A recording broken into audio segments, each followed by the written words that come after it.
আসসালামু আলাইকুম দর্শক। কথায় আছে মাছে ভাতে বাঙালি। তবে নিজেকে শারীরিকভাবে সুস্থ ও সুন্দর রাখতে অনেকেই ভাত খাওয়া ছেড়ে দেন। আবার বাড়তি ওজন যাদের আছে তারা মনে করেন যে ভাত খাওয়া ছেড়ে দিলে খুব দ্রুত কমবে ওজন। কিন্তু আসলেই কি তাই? ভাত কি শরীরের জন্য আসলেই ক্ষতিকর? পুষ্টিবিদেরাই বা এ নিয়ে কী বলছেন?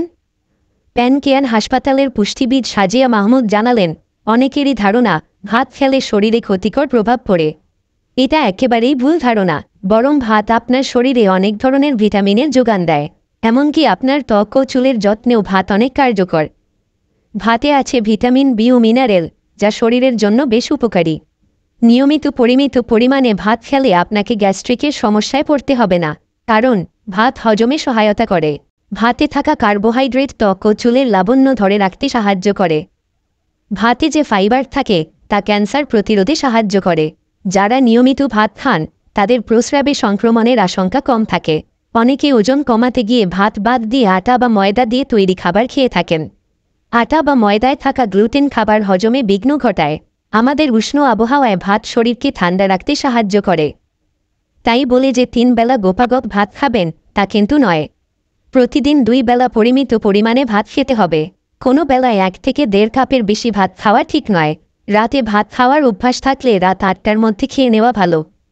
যাদের খুব বেশি শারীরিক পরিশ্রম করতে হয় তারা 3 বেলায় ভাত খেতে পারেন। তবে যাদের শারীরিক অ্যাক্টিভিটি কম তারা 1 থেকে 2 বেলা ভাত খাবেন। অনেক সময় নিয়ে ধীরে ধীরে ভাত চিবিয়ে খাওয়া ভালো। এতে ভাত যেমন দ্রুত হজম হবে, তেমনি ভাত খেলে ওজন বাড়ার শঙ্কা থাকবে না।